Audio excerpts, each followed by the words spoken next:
Bom dia, graça e a paz ao nosso Senhor e Salvador Jesus. Vamos ao nosso devocional diário e eu sigo aqui estudando a história de José do Egito. E eu cheguei agora aqui no capítulo 45 de Gênesis e o Senhor falou algo ao meu coração e eu quero compartilhar com você. Versículo 45 de Gênesis, capítulo 45, versículo 7.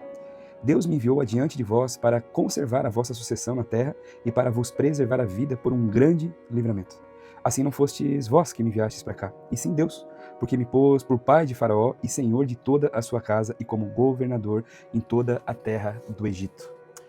Veja só que interessante e que importante esse posicionamento de José nesse tempo. Até que José conseguisse amadurecer e chegar nesse estágio, foi muita luta, foi muita dor, foi sofrimento. José, até chegar neste posicionamento dele aqui, ele tentou de alguma forma destilar a ira, o ódio ou a raiz de rejeição, de abandono que estava no seu coração, mas por ele ser um homem de Deus, ele não logrou sucesso nesse tipo de posicionamento.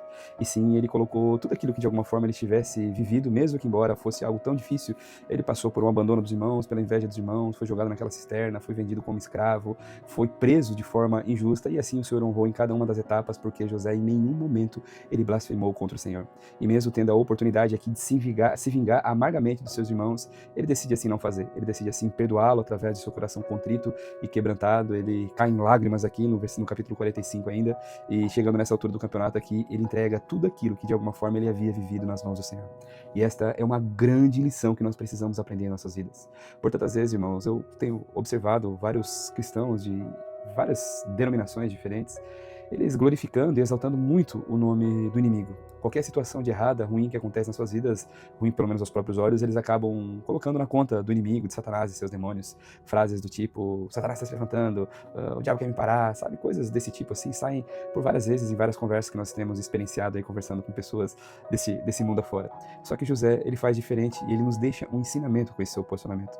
José, ele coloca essa frase expondo que tudo aquilo que de alguma forma ele havia vivido não era porque os irmãos haviam, por um ato de inveja ou qualquer outra situação que tenha acontecido de forma negativa ao longo da sua vida, tenha sido um ataque do inimigo contra a sua vida. Ele fala claramente aqui que Deus me enviou diante de vós. Deus enviou ele passar por essas situações que ele havia passado, que eu compartilhei com você, para conservá-los, conservar a sucessão na terra, para preservar a vida dos seus irmãos ali naquele momento. Assim não fosse vós que me enviasse para cá, no caso para o Egito, passar por toda aquela situação e agora ele sendo governador. E sim Deus que me pôs por pai de Faraó, senhor de toda essa casa, como governador em toda a terra. O que José está falando aqui? Que as lutas e dificuldades que ele passou, sim, foram difíceis ao longo de toda a sua caminhada, mas ele compreendeu que era o Senhor, o seu Deus e o seu pai que havia o enviado para todas essas condições, para que ele pudesse se tornar um canal de bênção na vida, não somente dos seus irmãos, da sua família, do seu pai, mas também para todo mundo. Afinal, quando nós vemos aqui 2 capítulos atrás, nós vemos que a fome, aquela situação difícil que abateu, não foi só a região da Macedônia, ali, a região de Israel, da Palestina, né, como muitos dizem, mas sim foi todo o mundo, a Bíblia descreve aqui. Então José, ele foi eleito para governar o único país que tinha mantimento naquele momento, afinal a sua diligência com os recursos fez com que isso acontecesse, mas tudo aquilo que de alguma forma ele semeou foi também um canal para abençoar todo o mundo, inclusive a vida dos seus irmãos.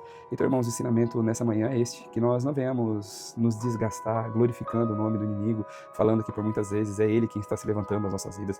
Se você tem a convicção de que a sua vida está no altar do Senhor, você pode ficar tranquilo, que por mais que embora sejam difíceis as provações, as lutas, a dificuldade que você venha passar, você pode ter certeza que no momento oportuno Deus vai te honrar e vai te justificar. Guarde essa palavra no seu coração, em nome do Senhor Jesus. Não blasfeme contra o Senhor. Entenda que as provações, elas têm o caráter de nos elevar de nível, de nos posicionar conforme Deus deseja que nos posicionemos. E é somente para isso que Deus prova assim a nossa fé. Vamos orar? Pai, no poderoso nome do Teu Filho amado Jesus, nessa manhã o Senhor assim nos ensinou algo sobre nós passarmos por dificuldades e não blasfemarmos contra o Senhor. José passou tudo o que passou por mentira, passou por inveja, passou por engano, passou por vários tipos de humilhação e na principal altura, talvez, da vida dele aqui, ele não blasfemou contra o Senhor. E ele assim entendeu que era o Senhor que havia o enviado para que todas essas provações, essas lutas servissem também de estruturação na sua vida, para que ele pudesse ser canal de bênção não somente para a família, mas para todo o mundo que vivia essa dificuldade naquele momento. Então, em nome do Senhor Jesus, que essa verdade esteja viva nos nossos corações, e da mesma forma como o Senhor fez com José, que o Senhor faça nas nossas vidas, que o Senhor venha continuar não somente nos provando, mas direcionando, nos apontando conforme o propósito que o Senhor estabeleceu sobre as nossas vidas. Em nome do Senhor Jesus, para a glória de Deus. Amém. Amém, queridos irmãos, que Deus abençoe poderosamente a sua vida, que você tenha uma excelente quinta-feira na presença do Senhor e não esqueça, não desanime, permaneça firme, porque Deus há de te honrar. Que o Senhor te abençoe.